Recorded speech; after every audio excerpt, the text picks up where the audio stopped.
precisamos continuar nesse espírito festivo aqui nessa noite e ter a alegria de receber Sua palavra. Em nome de Jesus, nós quebramos toda ação do maligno, toda oposição das trevas, e nós declaramos Teu reino em nós, Teu governo neste lugar. Porque diz a Tua palavra que o Senhor é o Espírito, e que onde é o Espírito de Deus, aí há liberdade. E nós cremos que o Senhor é um Deus de respostas, que o Senhor é um Deus que nos dá direção e sabedoria e graça para compreendermos Teu plano, Teu propósito, Tua vontade em nossas vidas. Que possamos receber a Tua palavra com amor, com alegria, com temor e tremor e com fé, o que vai fazer a diferença em nossas vidas, no nome de Jesus. Amém? Por gentileza, pega a sua Bíblia. Glória a Deus. Só um pouquinho em pé ainda. Aleluia. Abre Provérbios capítulo 11. Vamos ler versículos 24 e 25. Deus, essa semana foi muito forte no meu coração sobre essa passagem bíblica. E como o assunto nosso no momento é crise no Brasil e no mundo, Deus, no reino dele não tem crise, mas Ele sabe que nós vivemos num mundo que a crise é uma realidade. O reino de Deus não tem crise, mas nós vivemos no meio de uma crise. E falar que não existe uma crise é mentira. E falar que isso para nós não faz diferença é mentira também. Nós temos que ser realistas, amém? No reino de Deus não há crise, mas no reino dos homens há crise. E Deus quer manifestar a sua glória no reino dos homens. E nos dar direção e fazer com que nós façamos diferença. E por isso Ele quer nos dar instrução na Sua palavra. Quantos querem receber, digam aleluia. Aleluia. Eu vou ler aqui em duas versões, depois vou ler mais uma. Provérbios capítulo 11, versículos 24 e 25 diz assim: quem reparte, na linguagem de hoje, na Bíblia Viva, quem reparte generosamente seus bens com outras pessoas se tornará cada vez mais rico. Só uma pessoa disse amém. Isso é porque nós não acreditamos, são verdades. Quando nós falamos em repartir e dar para alguém, aí não é agradável esse lugar. Nós queremos ouvir receber. É porque vamos falar, puxa vida, então dividir, repartir, fazer enriquecer mais, glória a Deus. Mas uma pessoa com um amém, né? Tudo bem? Quem reparte generosamente seus bens com outras pessoas se tornará cada vez mais rico. Amém. Estão começando a acreditar. Isso não é nada novo, não. Isso aqui está aqui há 3.000, 4.000 anos atrás, sabe? Quem reparte generosamente seus bens com outras pessoas se tornará cada vez mais rico. Quem procura segurar mais dinheiro do que necessita acabará a perder tudo. Sim, a pessoa generosa terá sempre mais e mais. Ela receberá de volta todo o bem que fez a outros.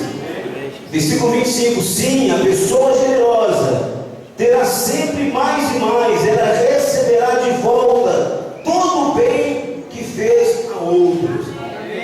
Agora eu vou ler na Bíblia Revista Atualizada, diz assim: a quem dá liberalmente ainda se lhe acrescenta mais e mais. Ao que retém mais do que é justo, ser-lhe-á em pura perda. A alma generosa prosperará, e quem dá a beber será dessedentado. Pode sentar, amém?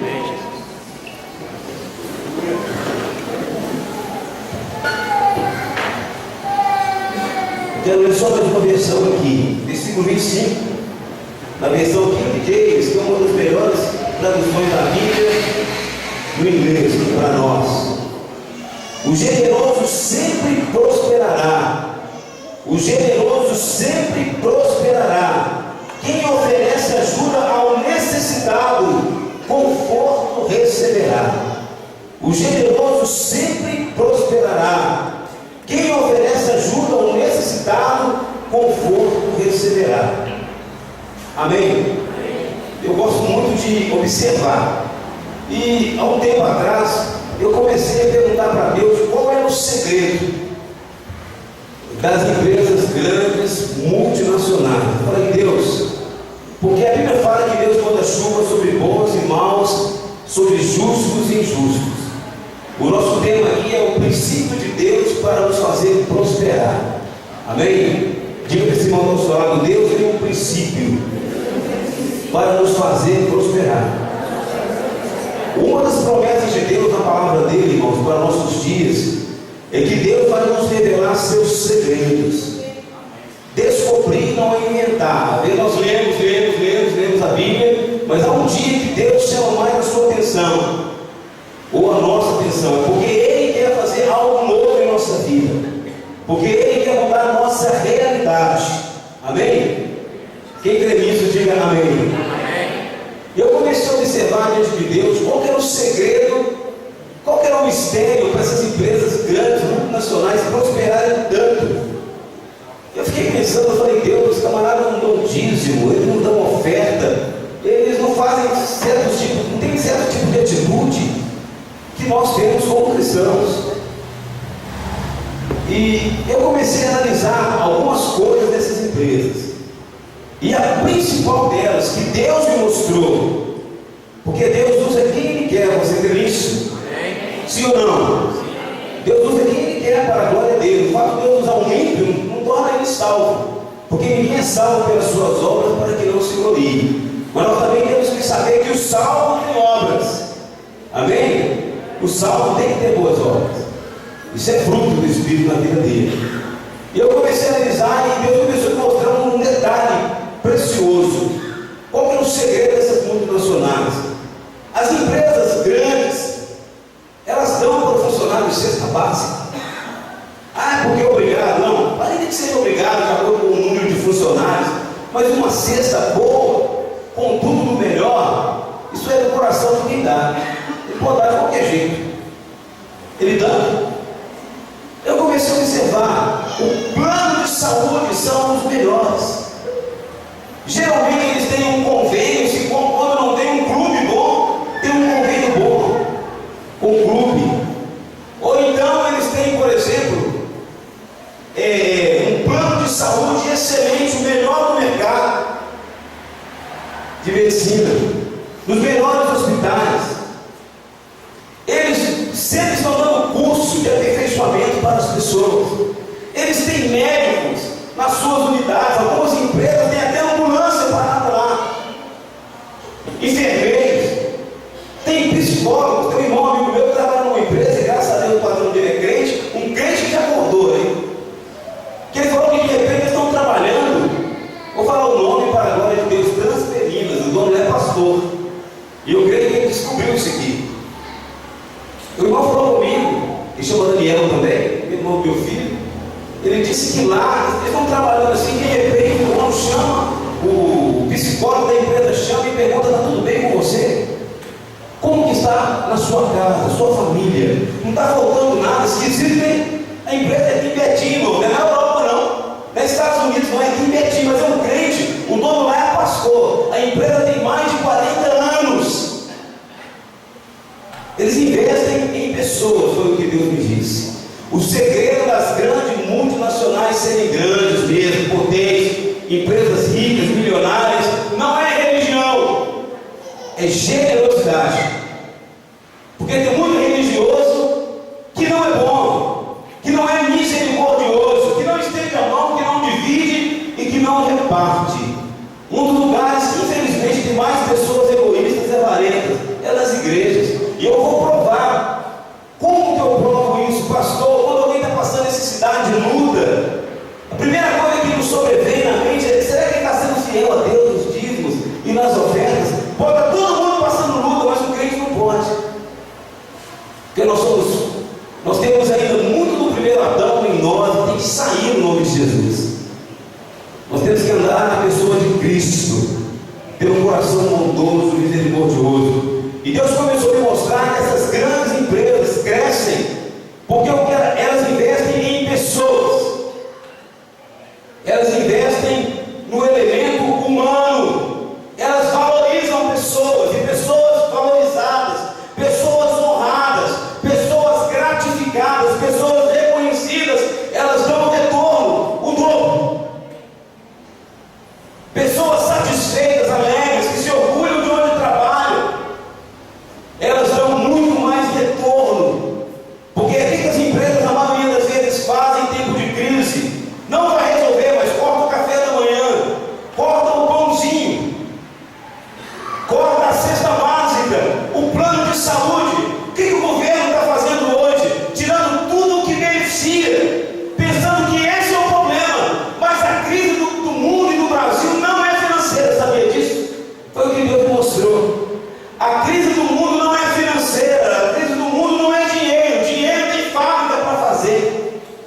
Sabia? Existe um limite, não pode fazer de qualquer jeito. É de acordo com a quantidade de ouro e riqueza que o país tem. Existe um limite para fabricar, mas sem fábrica de dinheiro. Deus falou comigo que a crise do mundo não é financeira. Por causa de quê? Porque Deus nos deu uma terra que tem tudo de bom. Tudo que nós necessitamos tem na terra. Então, se o problema fosse financeiro, como eles estão dizendo, era só trabalhar o dobro e nós atingiríamos os nossos objetivos. É uma questão de inteligência.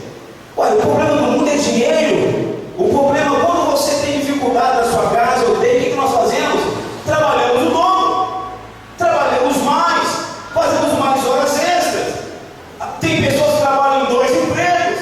Então, se o problema do Brasil é esse, é só trabalhar dobrado. Se o problema do mundo é esse, dinheiro, é só trabalhar dobrado. É só plantar mais, é só investir mais. Mas o problema, Deus falou comigo, a crise do mundo não é financeira, como eles dizem. A crise do mundo é o egoísmo, é a ambição e é a ganância. Por que o Brasil está assim hoje? É por causa de falta de dinheiro? Ou é porque pessoas gananciosas que ganhavam 50, 100 mil por mês, gastaram pouco e queriam 1 milhão, 2 milhões, 10 milhões, 200 milhões, 300 milhões, porque não existe um limite. Isso é ganância, isso é uma crise. E essa crise não é só no Brasil, essa crise é no mundo inteiro. O homem é egoísta, o homem é ambicioso, o homem é ganancioso, o homem é avarento. Ele tem, mas ele quer ter mais, ele tem 2, mas quer ter 3, quer ter 4, não quer dividir nada com ninguém. Isso é próprio do ser humano, essa é a crise. Quando o homem deixar de ser avarento e conhecer e compreender o plano de Deus na vida dele e começar a repartir, então ele vai prosperar. Mas nós pensamos que o problema é o pãozinho de manhã, é o café, eu tenho que cortar o café, o pão, a manteiga, eu tenho que cortar o arroz, eu tenho que comer menos. Não é isso. Nós temos que mudar nossas atitudes. Amém? Quem está compreendendo, diga aleluia. Então a crise do Brasil e do mundo não é financeira. Se o problema é comida, então vamos plantar o dobro que vai dar o dobro. Deus vai abençoar. Se o problema é dinheiro, então vamos trabalhar o dobro, vamos ganhar mais. Eu disse para o irmão aqui um dia, ele não concordou comigo não. Eu falei, irmão, que todo mundo reclama do salário mínimo. O salário mínimo é só 700 e poucos reais. Mas o mínimo é o básico. Ninguém é obrigado a trabalhar pelo mínimo. Você pode lutar pelo máximo. O mínimo é o básico. Você pode ganhar 2, 3, 4, 5, 10. Você não é obrigado a ficar reclamando do governo por ganhar o mínimo. Você ganha o mínimo porque você não estuda, porque você não quer trabalhar mais, porque você não quer esforçar mais. Tem que haver um mínimo, tem que haver um ponto de partida. Então a culpa não é do governo, a culpa é minha. Está dando para entender, irmãos? Sim ou não? Então Deus mostrou que o problema da crise do Brasil e do mundo não é meramente financeira. Se fosse, era fácil de resolver. O problema é o coração do homem egoísta, avarento, ganancioso. Pessoas querem sempre mais e mais, não querem dividir nada com ninguém. Esse é o princípio que nós recebemos em casa. Quantos brinquedos nossos filhos têm guardado, que nem mexem, e eles não dão para ninguém, sabe por causa de quê? Porque nós não ensinamos a eles a darem. Eles não usam mais, é um carrinho que ele usava quando ele tinha 1 ano. Ele está com 20, está com 30, mas ele ama o carrinho, ele idolatra o carrinho. Ele não pode dar para mais ninguém. Eu tinha uma coleção de carrinhos. E quando meu menino nasceu, eu peguei todos, meu ele acabou com todos os meus carrinhos. Mas eu prefiro morrer satisfeito sem carrinho, de que ter os carrinhos guardados e meu filho morrer, eu falar, nunca brincou com meus carrinhos. Tolice. Jesus não morreu pelas coisas, Jesus morreu pelas pessoas. Nós amamos coisas e usamos pessoas. E nós temos que amar pessoas e usar coisas. E nós somos apegados, nós temos roupas demais sobrando, que nós não damos para ninguém. Nós somos crentes, vamos falar de igreja. Nós temos roupas sobrando que nós não damos para ninguém, calçados sobrando que nós não damos para ninguém, comida que estraga e nós não damos para ninguém. Nós preferimos guardar, ser ambiciosos, ser egoístas, e nós falamos que somos crentes. É uma vergonha para nós dizermos que somos luz do mundo desse jeito, não querendo dividir nada por ninguém, não querendo ajudar os outros, não querendo estender a mão, jogando o pãozinho fora. A gente reclama do preço do pãozinho, mas a gente não come o pão dormindo. Eu não gosto de pão dormindo. E tem gente aí que não tem nada, está comendo lixo, nós não estamos nem aí para isso. Eu não gosto de cebola, eu não gosto disso, eu não gosto daquilo outro. E nós também não damos para ninguém. Compramos com exagero, jogamos fora. E a Bíblia fala, nós temos aqui, que aquele que retém mais do que é devido, o restante seria em pura perda. Aquele que guarda muito, com exagero. Vamos ver algumas coisas aqui na Bíblia. Quem está compreendendo, diga amém. Eu quero mudar, irmão. Se você não quer mudar, eu quero mudar. Eu preciso. Deus não mostra nada à toa para nós, não. Eu creio que está vindo para a igreja, nesses últimos dias, uma grande chuva de prosperidade. Mas tem que estar nos princípios de Deus. E generosidade é o que Deus quer de nós. A alma generosa prosperará. A pessoa boa de coração, que reparte, que compartilha, que divide com o outro, a Bíblia diz que vai prosperar. É Deus dizendo que vai prosperar. Amém? Então, use coisas e ame pessoas. Então, o problema da crise não é simplesmente dinheiro. Dinheiro a gente manda até imprimir aí. Eles têm máquinas de impressão de dinheiro aí. O problema não é comida, só plantar o lobo. Deus tem mandado sol, chuva. O problema está no coração do homem. O egoísmo nunca é suficiente. Eu quero mais. Eu preciso de 10 pares de sapato. Eu quero 20 pares de sapato. Eu não uso mais, mas também eu não dou para ninguém. Quando eu morrer, eu quero que coloque no meu caixão tudo que eu comprei. Tudo é meu. Vou levar para o inferno tudo comigo. Assim, né? É porque é para o inferno. Porque nós pregamos que prostituição é pecado, que adultério é pecado, que mentir é pecado. Mas a Bíblia fala que a avareza também leva para o inferno. Mas nós temos que pregar essa verdade, que ser avarento leva para o inferno também. Eu vou ler para você na Bíblia. Talvez você leu e nem percebeu. Porque nós temos uma lista de pecados que nós julgamos que só esses que levam para o inferno. Tiago diz que se alguém sabe que deve fazer o bem e não faz, ele está pecando. E o salário do pecado é o quê? É a morte. Eu posso fazer o bem, eu sei fazer o bem, está no meu alcance, eu não faço nada. A Bíblia diz que isso me separa de Deus. 1 João diz: se alguém possuir bens neste mundo e vir a seu irmão padecer necessidade e lhe fechar o seu coração, como pode permanecer nele o amor de Cristo? Muitos crentes vão para o inferno. Eu não gosto de condenar ninguém ao inferno, porque juiz é só Deus. Mas como sempre eu ouço pessoas citando o inferno, eu vou falar também do que não é falado. A avareza leva para o inferno, o egoísmo leva para o inferno, não fazer o bem leva para o inferno. Separa a pessoa de Deus. Aquele que não ama permanece na morte. Amém, irmãos? Eu escrevi aqui, ó, o que significa ser egoísta?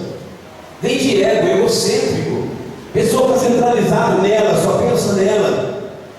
Egoísmo, egoísta, amor exclusivo de sua pessoa ou dos seus interesses. Eu me amo tanto. Eu me amo tanto, eu gosto tanto de mim mesmo, só de mim, e eu só penso em mim, e o melhor sou eu, tudo é meu, tudo é para mim. Eu tenho que ser o centro das atenções, então eu me torno alguém egoísta. Eu vou te ajudar, mas o que eu vou receber em troca? Eu te fiz um favor, mas o que você vai fazer para me pagar? Isso é egoísmo. Eu só penso em mim. Então o egoísta, quem é o egoísta? É aquele que tem amor exclusivo de sua pessoa ou dos seus interesses. Esse é o egoísta. Ele só pensa nele, ele só quer para ele. Quando ele faz alguma coisa pelos outros, ele está esperando que a pessoa o recompense por aquilo. Ele não crê que Deus pode recompensar.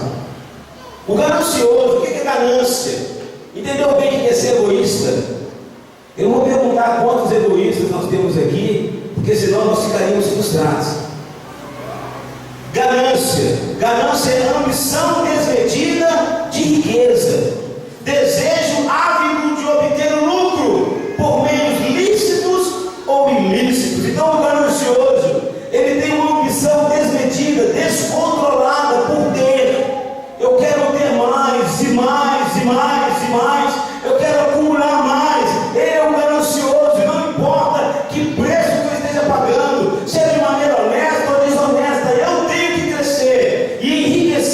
a qualquer custo. Esse é o ganancioso. Eu quero ir também no avarento. Avareza é qualidade de quem se preocupa excessivamente em adquirir e acumular dinheiro. O ganancioso, ele quer muito, mas de uma forma doente. Se torna uma neurose. Vou falar onde eu quero chegar. Avareza é qualidade de quem se preocupa excessivamente em adquirir e acumular dinheiro. Sovinice, avidez, falta de generosidade e mesquinhez. O avarento, ele não é o quê? Generoso.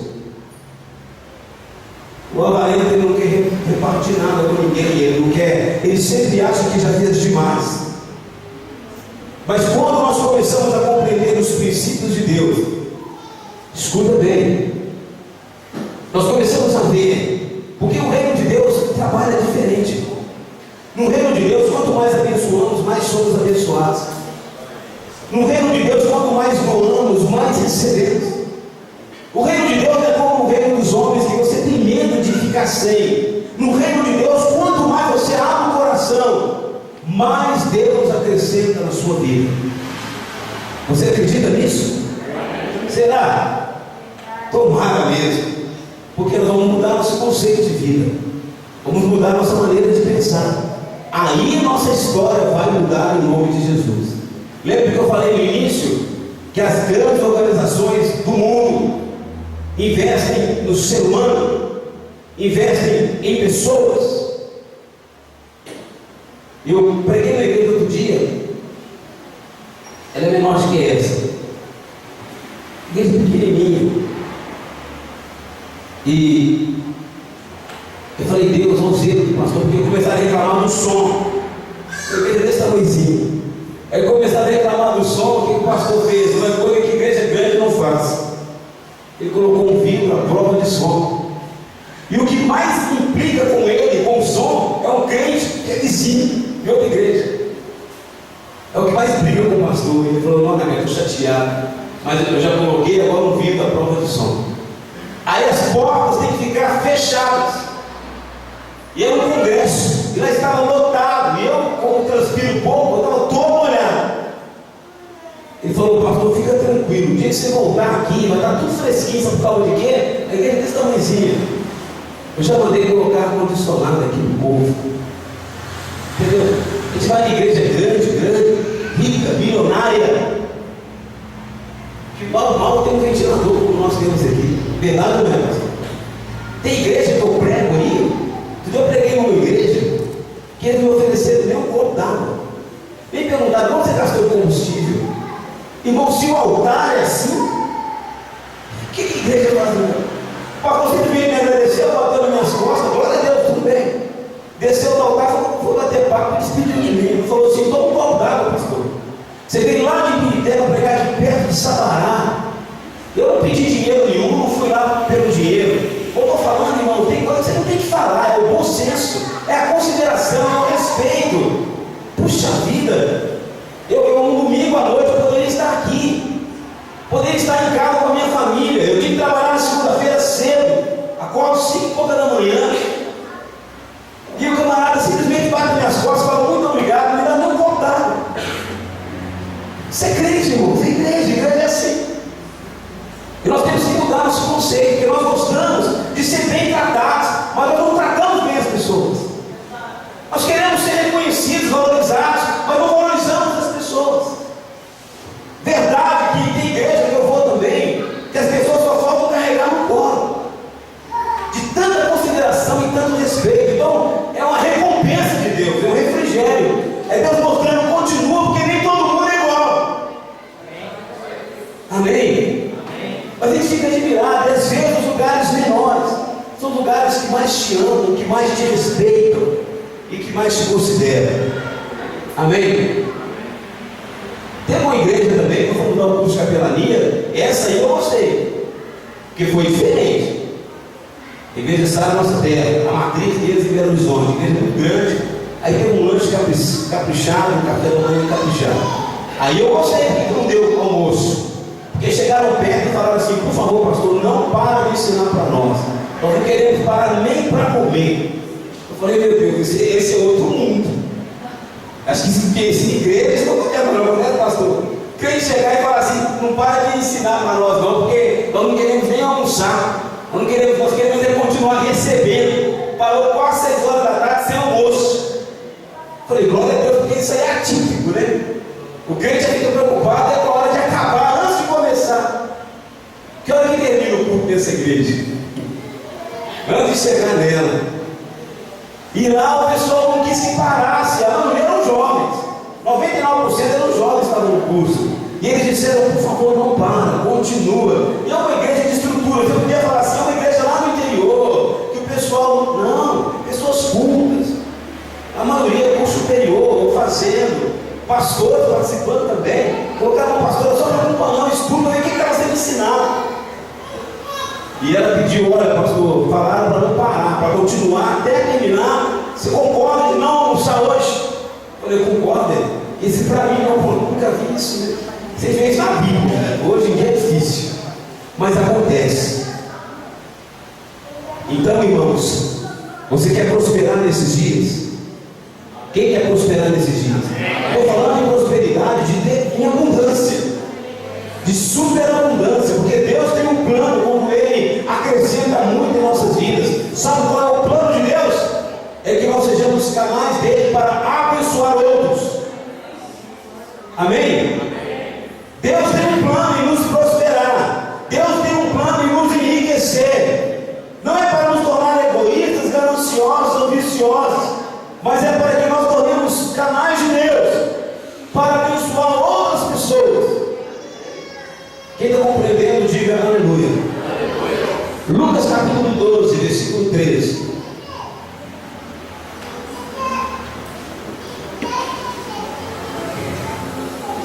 Vamos ver o que aconteceu aí.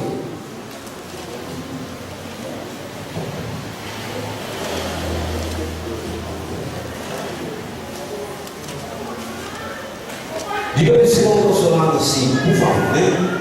Diga para ele assim: nós precisamos mudar nossos conceitos para os conceitos de Deus. Amém? A Bíblia de manhã ela disse que nós temos a mente de Cristo. E eu creio que a mente de Cristo não é aquele cérebro de carne, de sangue, miolos, nervos, mas a mente de Cristo está revelada na sua palavra. E quando nós acolhemos a palavra de Deus com alegria, com mansidão, e a nossa mente é transformada de acordo com a palavra de Deus, essa mente de Cristo se manifesta. Amém? Quantos creem nessa verdade? À medida que eu mudo os meus conceitos e preconceitos para os conceitos de Cristo, para os conceitos da palavra de Deus, então minha mente mudar para a mente de Cristo. Capítulo 12 de Lucas, versículo 13, diz o seguinte: olha o que Jesus aconteceu com ele. Nesse ponto, um homem que estava no meio da multidão lhe falou: mestre, ordena meu irmão que reparta comigo a herança. Mas Jesus lhe respondeu: homem, quem me constituiu juiz ou partidor entre vós? Então lhes recomendou: tende cuidado e guardai-vos de toda e qualquer avareza. Tende cuidado. Jesus falou: tende cuidado e guardai-vos de toda avareza. Foge disso, porque a vida de um homem, ninguém vive muito porque tem muito. A vida de um homem não consiste na quantidade de bens que ele possui. Ninguém vive muito porque tem muito no banco.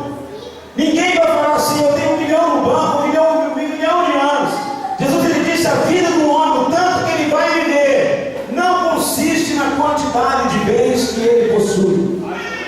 Eu já falei aqui uma vez, quando eu era criança, nós íamos ao centro da cidade, eu e minha mãe, eu era pequenininho. Eu via um mendigo que anda no centro meio forte, e anda segurando a calça. Não sei se alguém já viu esse homem comendo lixo. Esse camarada, ele não tem plano de saúde, não come comida limpa, não toma remédio e está vivo até hoje. Não tem frescura, nem banho direito não toma, às vezes, a maioria das vezes está sujo. Quem faz ele viver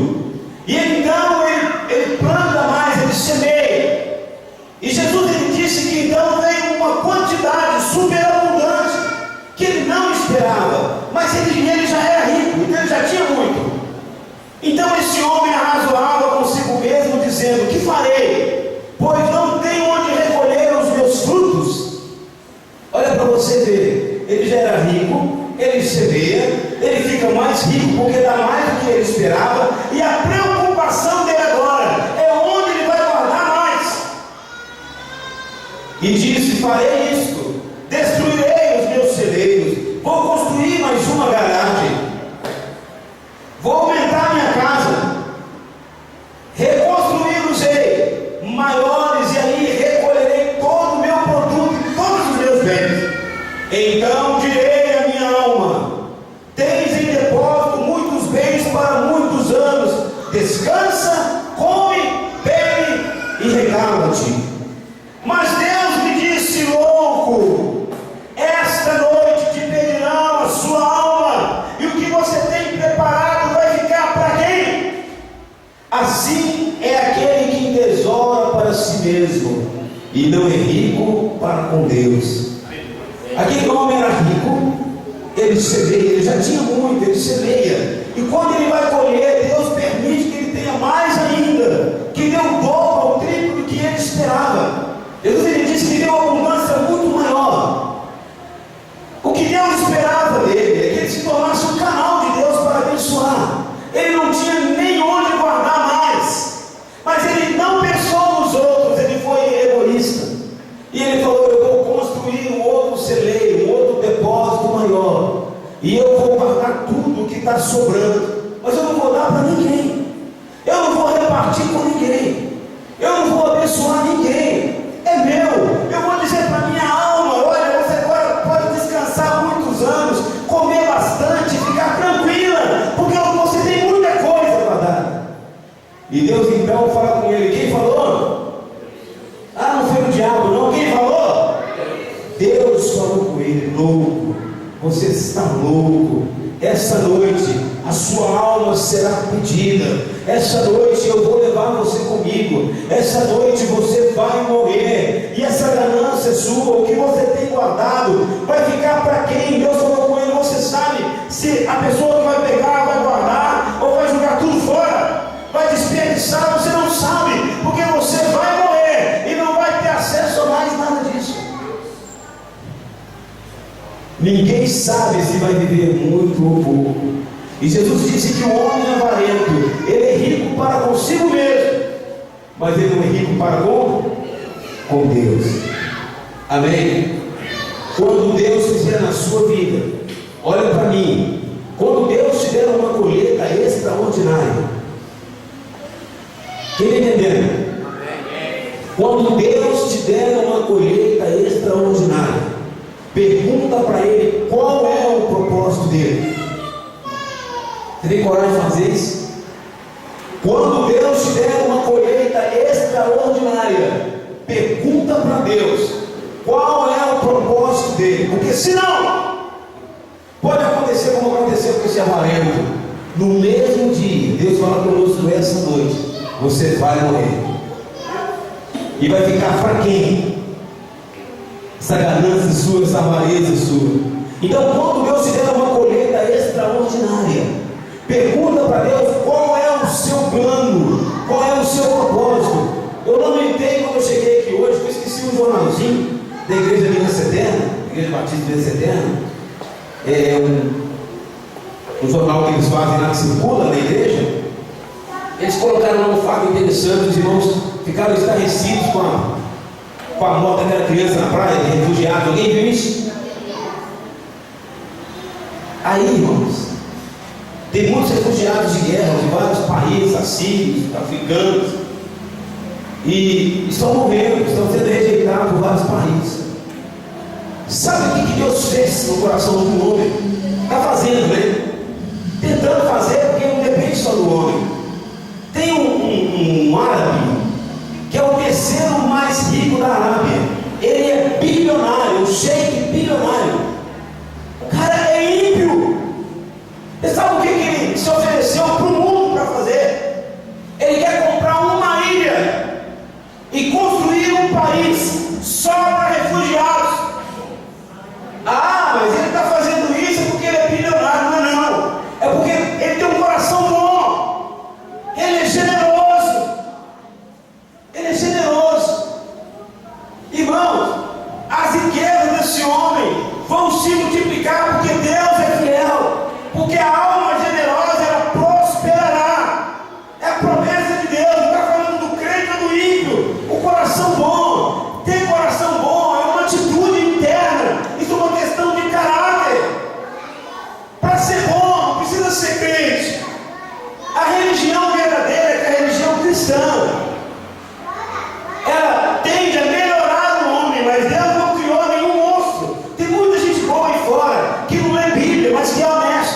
que tem caráter, que tem um coração bom, que é humilde, que é amoroso. Você conhece alguém assim?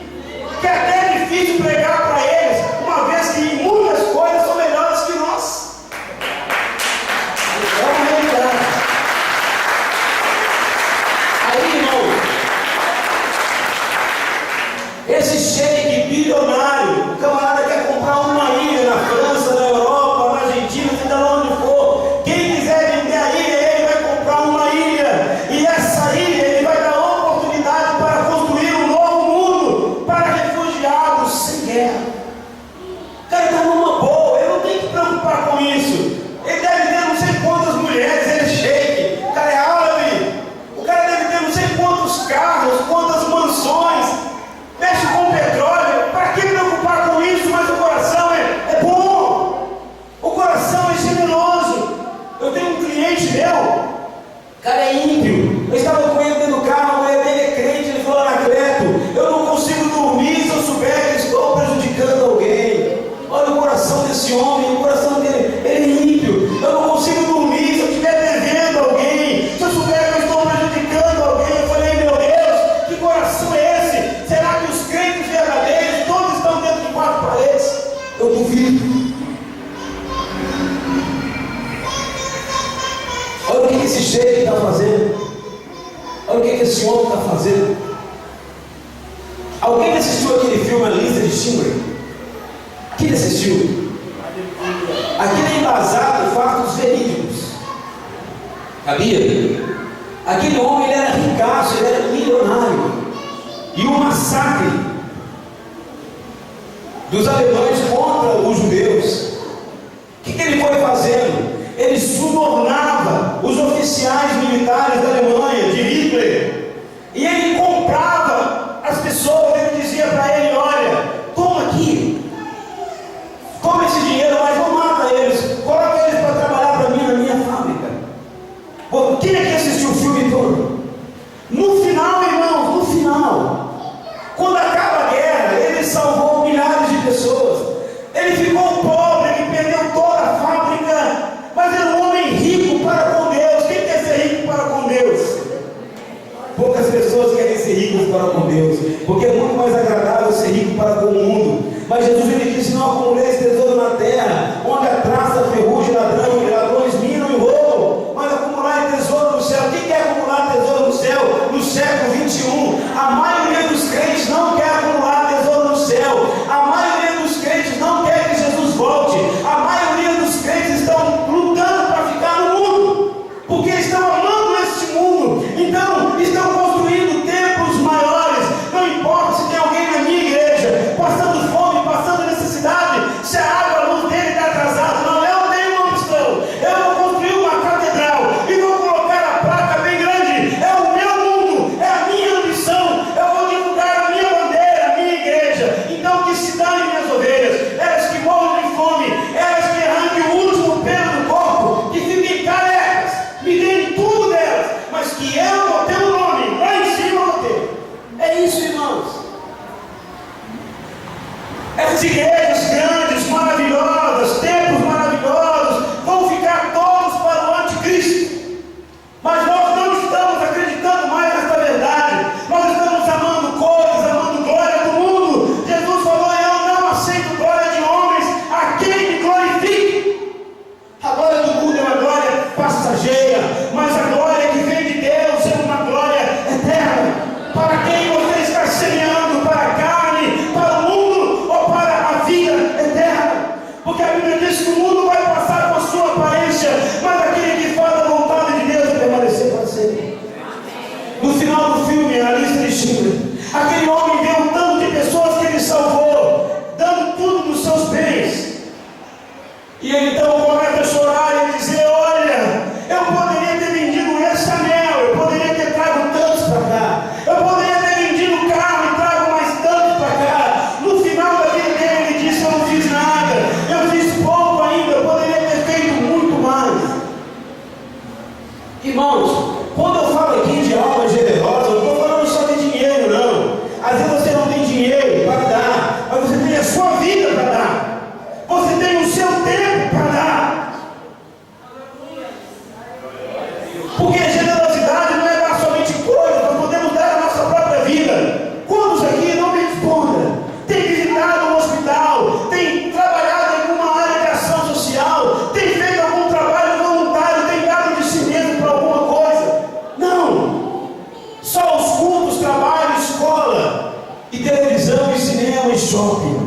os outros que se dão, porque nós somos egoístas.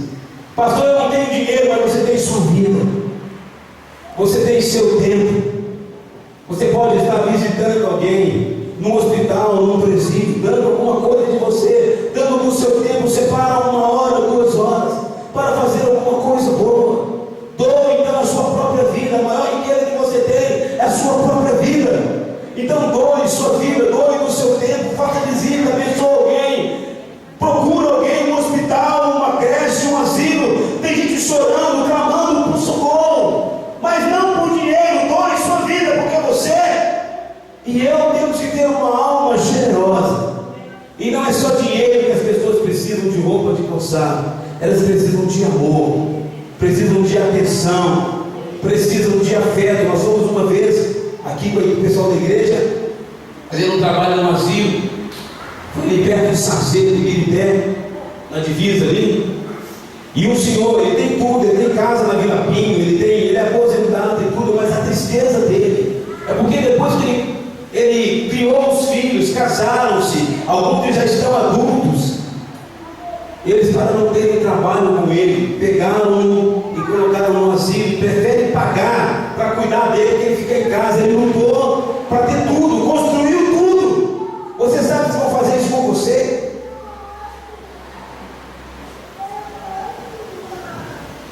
Depois que você construir tudo, dar o melhor para a sua família, o que você não puder. Teve um pastor também, conhecido, já faleceu, se tornou uma pessoa de renome, bem de vida, vereador, advogado e tudo, mas quando ele estava ruim, não andava mais, não conseguia comer com as próprias mãos, estava na cadeira de roda, tiraram ele de casa e pagaram uma instituição para tomar conta dele. Agora nós não precisamos mais de você, você agora é descartável, você não presta mais para nós, entendeu? Enquanto você tinha saúde, você andava, falava. Eu pregava outro dia numa igreja, num grupo de famílias, e eu falei: você sabe por que nós, sabe quando nós começamos a rejeitar as pessoas? Quando elas começam a nos desagradar. Enquanto elas são agradáveis, enquanto elas prestam para nós, enquanto elas fazem aquilo que nós queremos, elas são boas, merecedoras do nosso amor e da nossa atenção. Mas no dia que elas começam a pisar na bola e a fazer aquilo que desagrada, elas têm que ser jogadas no lixo. É assim que Deus faz. Se Deus nos tratasse assim, eu perguntei lá, quantos crentes tem aqui de 30 anos, 40 anos de crente, de 20, de 10? E eu perguntei, depois que você converteu e eu converti, nós nunca mais erramos? Ou você sabe quantas vezes você errou, ou eu? Porque com todos os meus erros, depois de convertido, e você também, Deus ainda nos aceita. A prova disso é que nós estamos aqui. Aleluia. Glória. Mas nós somos maiores que Deus, não somos? Nós não somos maiores que Deus? Quem que é maior que Deus? Não, você pode dizer que não é, mas nós agimos como se fosse. Nós julgamos, nós montamos um tribunal e julgamos e condenamos e acabamos com as pessoas e mandamos elas, sabe para onde? Para o inferno. Se dependesse de nós, o mundo já estava todo condenado. Se dependesse da igreja, o mundo já estava todo no inferno e só nós salvos. Graças a Deus que o amor de Deus é o amor de verdade. E que nós nos convertemos, porque outros crentes antes de nós pensaram da mesma forma. Eu gostaria de ler com você Colossenses capítulo 3, versículo 5. Quem está compreendendo, diga aleluia. Diga para esse irmão ao seu lado: a alma generosa prosperará, em nome de Jesus. Nós gostamos de falar que Deus é bom. Deus é bom, e Deus é bom. Deus é ótimo. Deus é excelente. Mas nós somos filhos de Deus e devemos também ser bons. Quando Jesus dizia que ele era filho de Deus, em João 10, por exemplo, e os judeus ficavam magoados com ele, os religiosos, os fariseus da época, e diziam: vamos matá-lo, porque ele blasfema quando ele diz que é filho de Deus. Por causa de quê? Porque para o judeu, quando alguém diz que é filho de outra pessoa, ele se identifica totalmente com ela. Então, se se nós dizemos que somos cristãos, então o inferno entende é que nós estamos em Cristo e que nós somos Cristo. Porque a Bíblia diz em 1 João que assim como Ele é, nós somos deste mundo. Então, se Deus é bom, nós temos que ser bons também.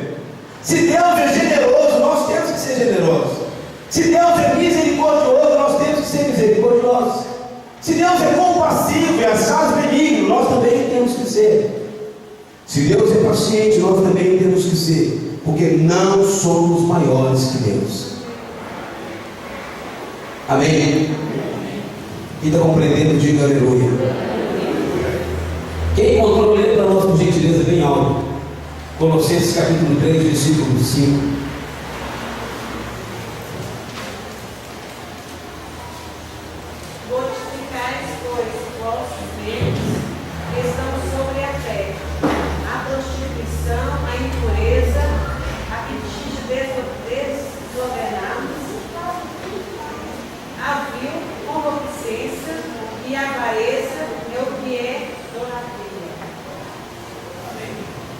Avareza é o quê?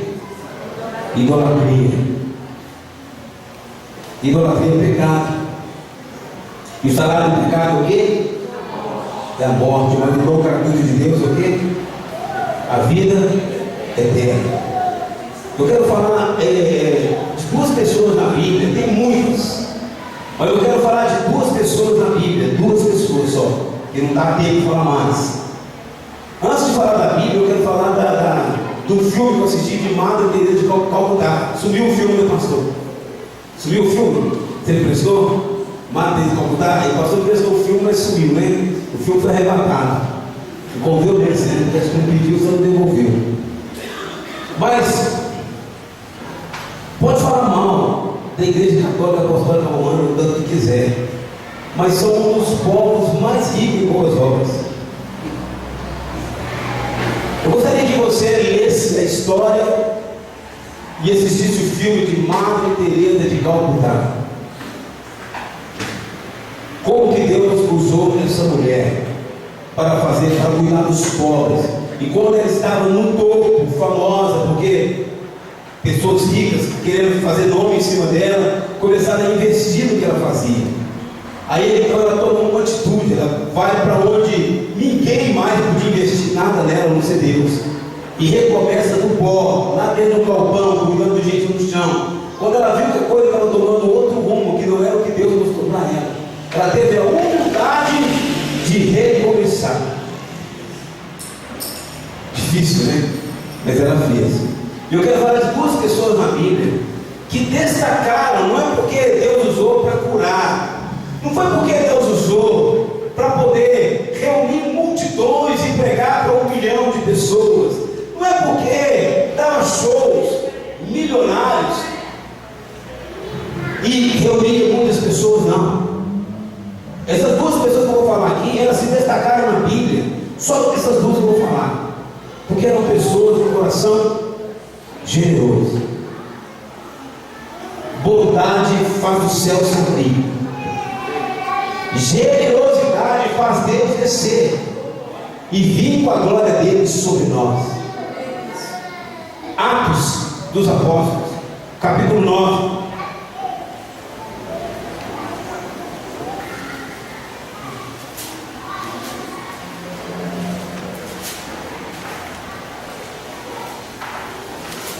Diz assim: acharam?